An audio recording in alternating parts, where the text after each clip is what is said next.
Somme 105, l'histoire merveilleuse d'Israël. Alléluia. Rendez grâce au Seigneur, proclamez son nom, annoncez parmi les peuples ses hauts faits, chantez et jouez pour lui, redites sans fin ses merveilles, glorifiez-vous de son nom très saint, joie pour les cœurs qui cherchent Dieu, cherchez le Seigneur et sa puissance, recherchez sans trêve sa face, souvenez-vous des merveilles qu'il a faites, de ses prodiges, des jugements qu'il prononça, vous, la race d'Abraham, son serviteur, les fils de Jacob qu'il a choisis. Le Seigneur, c'est lui notre Dieu. Ses jugements font loi pour l'univers. Il s'est toujours souvenu de son alliance. Parole édictée pour 1000 générations. Promesse faite à Abraham, garantie par ses mains à Isaac, érigée en loi avec Jacob. Alliance éternelle pour Israël. Il a dit, je vous donne le pays de Canaan, ce sera votre part d'héritage. En ce temps-là, on pouvait les compter, c'était une poignée d'immigrants. Il allait de nation en nation, d'un royaume vers un autre royaume. Mais Dieu ne souffrait pas qu'on les opprime. À cause d'eux, il châtiait les rois. Ne touchez pas à qui m'est consacré, ne maîtrisez pas mes prophètes. Il appela sur le pays de la famille, le privant de toute ressource. Mais devant eux, il envoie un homme, Joseph, qui fut vendu comme esclave. On lui met des entraves, on lui passe des fers au cou. Il souffrait pour la parole du Seigneur jusqu'au jour où s'accomplit sa prédiction. Le roi ordonne qu'il soit relâché, le maître des peuples qu'il soit libéré. Il fait de lui le chef de sa maison, le maître de tous ses biens, pour que les princes lui soient soumis et qu'il apprenne la sagesse aux anciens. Pour Israël en Égypte, Jacob émigre au pays de Can. Dieu rend son peuple nombreux et plus puissant que tous ses adversaires. Cela, il les fait se raviser, haïr son peuple et tromper ses serviteurs. Il envoie son serviteur Moïse avec un homme de choix, Aaron, pour annoncer des signes prodigieux, des miracles au pays de Can. Il envoie les ténèbres, tout devient ténèbres. Nul ne résiste à sa parole. Il change les eaux en sang et fait périr les poissons. Les grenouilles envahissent le pays jusque dans les chambres du roi. Il parle et la vermine arrive. Des moustiques sur toute la contrée. Au lieu de la pluie, il donne la grêle, des éclairs qui incendient les champs. Il frappe les vignes et les figuiers. Il brise les arbres du pays.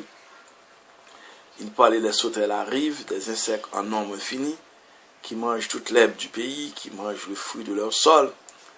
Il frappe les fils aînés du pays, toute la fleur de la race. Il fait sortir les siens chargés d'argent et d'or, par un à flanger leur tribu.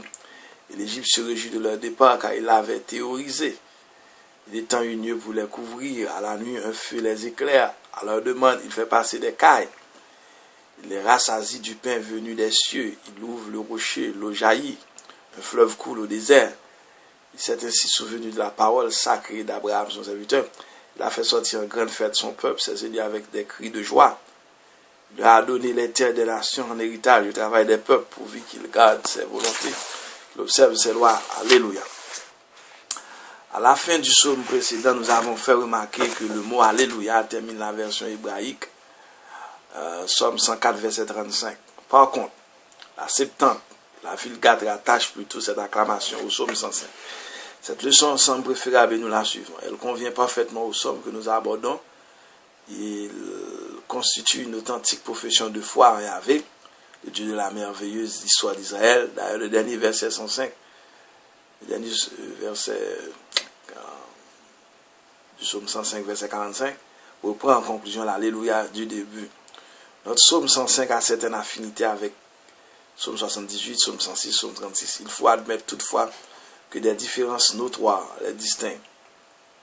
Le Psaume 78, dont la dimension didactique saute aux yeux, vise à tirer les leçons pratiques du passé.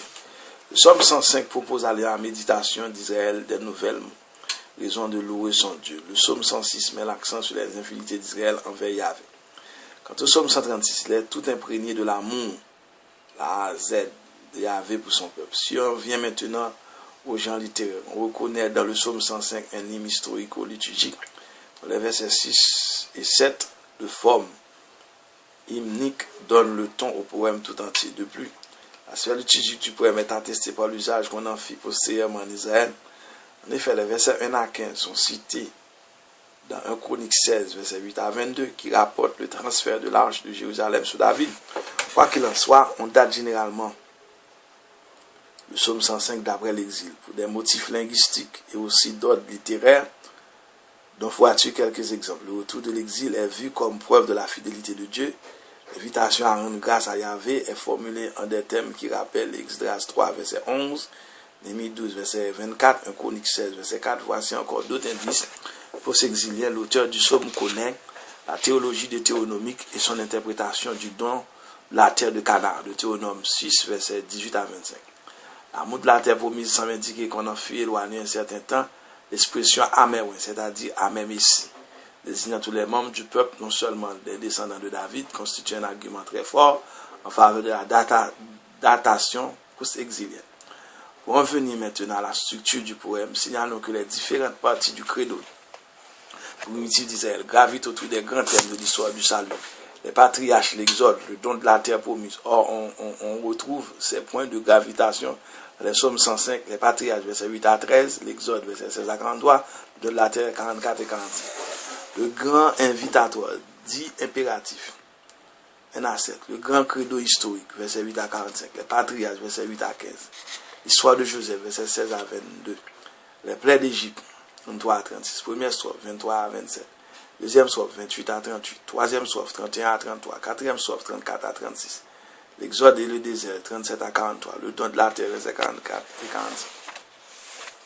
Le grand invitatoire. Rappelons ce que nous avons dit de l'acclamation Alléluia.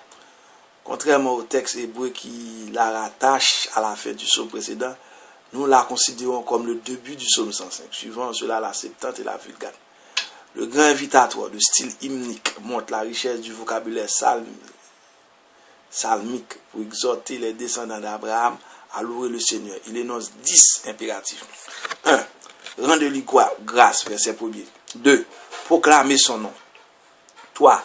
Annoncer ses faits. 4. Chanter pour lui, le verset 2.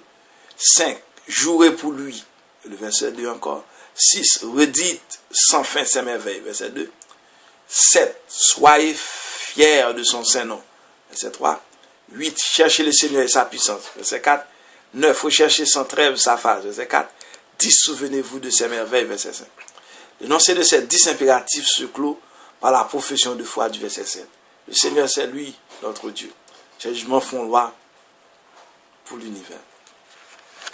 Le grand credo historique, verset 8 à 45, les patriarches, verset 8 à 15. L'espérance d'Israël est reliée à la fidélité de Dieu envers l'alliance qu'il a conclue avec les patriarches. Les élus récents ont fait redécouvrir le sens originel de l'antique alliance bérite.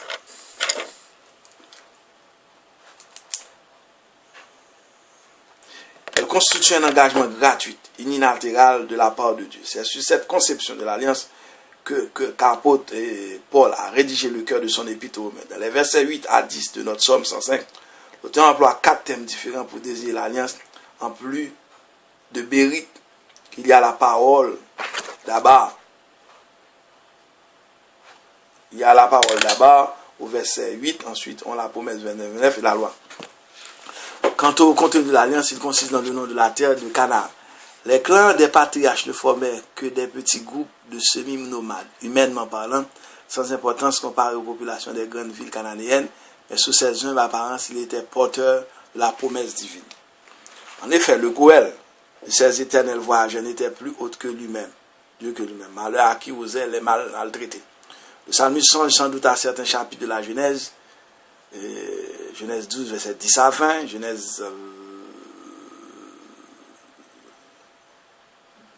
10, disons plutôt Genèse 12, 10 à 20, Genèse 20 et Genèse 26, 1 à 14, qui de fait prépare l'oracle du verset 15. Ne touchez pas à qui m'est consacré, ne maltraitez pas à mes prophètes. Comme nous l'avons signalé en introduction, les patriarches sont considérés ici comme les rois, les messies du Seigneur, tout à fait dans l'esprit d'Exode 19, verset 6, où sont rapportées les paroles de Yahvé à Moïse. je vous tiendrai pour un royaume de prêtres, une nation sainte. La disparition de la dynastie davidique après l'exil fera s'étendre les messianismes à tout le peuple Joël 3. En plus d'être vus comme des consacrés, les patriarches sont appelés prophètes, c'est-à-dire messagers de Dieu. Aussi Abraham est-il décrit sur les traits d'un prophète en Genèse 15, versets 1 à 6. L'histoire de Joseph, versets 16 à 22, on a démontré de façon convaincante que ce récit merveilleux appartient aux gens sapientiels. Il a pour fonction de rattacher le premier article du credo, les patriarches, au second, l'Exode. Le psalmiste emploie la technique du suspense. Au verset 17, il commence par parler d'un homme avant de nommer Joseph. Le récit de la Genèse, Genèse 37 a continué, lui sert de toile de fond. L'histoire, qui n'est pas un reportage d'événements arrivés tels quels, est bien connue. N'insistons pas, mais retenons que l'une des caractéristiques de l'histoire de Joseph consiste à montrer que Dieu agit par l'intermédiaire des hommes. La même préoccupation apparaît dans le récit des plaies d'Égypte. Les plaies d'Égypte, versets 23 à 36. Parmi les événements rapportés dans le livre de l'Exode, Exode 1er à 11, le psalmiste s'intéresse surtout aux plaies d'Égypte. Petit a. Première strophe, verset 23 à 27. Le verset 23 redit ce qui précède. La première strophe évoque l'oppression des Hébreux en Égypte, Exode 1er. Pour les en délivrer, Dieu leur suscite deux libérateurs, Moïse et Aaron, verset 26, qui font agir en son nom. Par contre, dans le psaume 78, verset 43, Dieu se passe d'intermédiaire. Petit b, deuxième strophe, verset 28 à 30. Le grand récit épique commence au verset 28 de la comparaison d'Exode 7 à 11, du psaume 78, verset 43 à continuer. Du psaume 105 révèle que l'ordre des plaies et leur nombre varient d'un texte à l'autre. Il ne faut pas s'en étonner, nous ne sommes pas en présence d'un reportage de phénomènes produits tels quels, mais d'un midrash. M-I-D-R-A-H. Quoi qu'il en soit, le récit d'Exode 7 à 11 semble posté à celui des psaumes 78 et 105. Il comporte un plus grand nombre de plaies, 10 en tout, peut-être par crainte d'omettre des souvenirs du passé. On remarque aussi que notre psaume 105 rapporte en premier lieu la plaie des ténèbres, verset 28, alors que dans le livre de l'Exode, elle occupe la deuxième place. Juste avant la mort des premiers-nés, on peut voir dans ce déplacement l'anticipation symbolique de la nuit d'horreur qui allait s'en suivre. Quoi qu'il en soit, en plus des ténèbres, cette deuxième strophe, verset 28 à 30, rapporte deux autres plaies, l'eau changée en sang et l'invasion des grenouilles. Petit C, troisième strophe, verset 31 à 33, le récit des plaies se poursuit avec l'arrivée des mouches, les insectes et la grêle. Petit D, quatrième strophe, verset 34 à 36, finalement, la strophe mentionne l'envahissement des sauterelles et la mort des premiers-nés. Enfin, les enfants d'Israël partent pour la grande aventure. L'Exode et le désert, verset 37 à 43. Le style se fait plus rapide. On assiste à la sortie d'Égypte des fuyards de Moïse. Aucune ombre au tableau, du merveilleux du début à la fin. On est loin du Pentateuque qui rapporte les épreuves de la vie au désert. Le psalmiste évoque plutôt le triomphalisme du second de l'Exode, annoncé par Ésaïe. Le verset 42 expose le motif de toute cette série de prodiges, c'est que Dieu s'est souvenu de la promesse faite à Abraham. Verset 9, quand au verset 43, il fait la synthèse des interventions salvifiques de Dieu. Il a fait sortir en grande fête son peuple, saisi avec des cris de joie. Le don de la terre, verset 44 et 45. Les enfants d'Israël touchent désormais la terre promise. Ils ne la doivent pas à leur mérite personnel. Le Deutéronome chante cette terre avec des accents inoubliables. Deutéronome 6, verset 10 à 13. Deutéronome 8, verset 1 à 20. Elle leur est donnée par Dieu. Pourvu qu'il garde sa volonté et qu'il observe ses lois, verset 45, Israël sera-t-il à la hauteur de la situation? Le psaume suivant répond à la question. C'était le psaume 105. À très bientôt pour le psaume 106.